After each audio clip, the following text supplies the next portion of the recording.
Green Beret is becoming a symbol of excellence, a badge of courage, a mark of distinction in the fight for freedom. I know the United States Army will live up to its reputation for imagination, resourcefulness, and spirit as we meet this challenge. In April 1962, John F. Kennedy wrote that in a document talking about the Special Forces in the United States Army. He made no mistake when he said that. These soldiers, called the Green Berets, are an elite force that have operations all around the world. Whether it be counterterrorism or humanitarian aid, they excel at their jobs and they will disappear without a trace once their duty is done. But how does one become part of such an excellent group? The answer is their will, passion, and grit. All of this is tested within their training. If they can pass this, then they can graduate and become a Special Forces soldier. First, the cadets must go through Special Forces Assessment and Selection, or SFAS for short. This part of the training takes up to 2 weeks and is basically tryouts for the real deal. SFAS is conducted in phases. According to former Green Beret and YouTuber, Special Forces Assessment and Selection, the first phase deals with testing, such as mental screenings, general Army fitness tests, and timed ruck marches. There are also classes that deal with many different subjects, such as airborne operations and unconventional warfare that the cadets have to go through. The second phase consists of both basic and advanced land navigation. Either one teaches the cadets to properly navigate the land with limited resources. The final phase is where the missions begin. The missions consist of building a device that allows them to transport heavy objects from point A to point B. SFAS tests the cadets to see if they have the determination and will for Special Forces. A great documentary called 2 Weeks in Hell shows us what the soldiers go through during this period. After they're done with SFAS, they can finally move on to their training. Training can take up to a full year, and it's not surprising when you learn about it.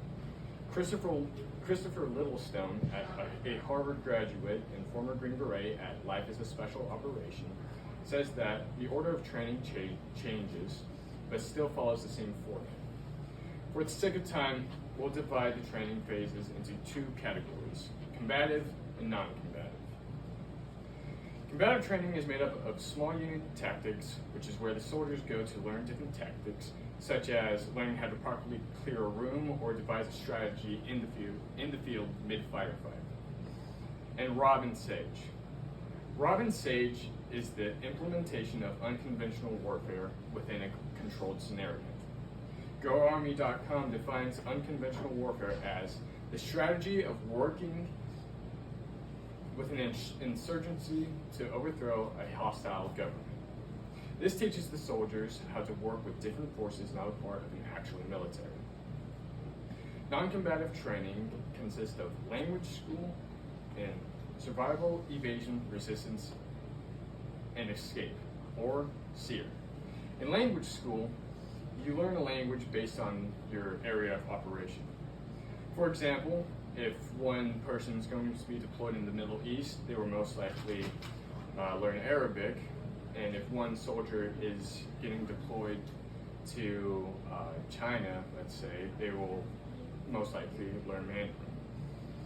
In SEER, you learn how to survive in harsh combat zones, how to improvise and shrive off the environment, and how to successfully evade enemies, and how to resist interrogations. It is also here where you learn different strategies for like making fire or just basic survival stuff. There's one more stage in training that can fall into either category depending on your job in the military. And that is military occupational specialty training. This is where you learn how to do your job effectively. The reason why this could fall into both categories is because there are many different types of jobs in the military that are non-combative, such as intelligence, which requires a different training to that of a guy in reconnaissance. There are multiple phases in training that push the soon-to-be Green Berets further. Approaching to the end of the training process, the candidates have more training. The training they receive depends on what they want to do. For example, the mountain team will go to places like Alaska and climb up the sides of mountains. And the scuba group will focus on training in underwater scenarios. After all is said and done, the candidates will attend graduation. Graduation signifies that they have finally made it, and they receive the Yaraboro knife, and it is here where they get to don their infamous green berets, which means that they are finally Special Forces soldiers. In sum, the total training time comes out to roughly around 14 months. From selection to graduation, the soldiers go through a grueling and rough process. To recap the training process, the soldiers start off at SFAS to see who is Special Forces material. Those that pass on then move to the official training process to expand and learn different strategies and skills for different types of scenarios. Finally, the soldiers complete one more stage of training that depends on their occupational desire. Then they attend graduation and become Green Berets. The training is essential in making a Special Forces soldier, and it's because of this that they are regarded with such high praise. The Green Berets are highly elite warriors, and they are working all over the world to combat different problems people face, whether it be taking down a dictatorial government, capturing a corrupt warlord, teaching others to fight for themselves, or lending supplies to those in need. The Green Berets are the ones that will be there. Thank you for your time. That's so good.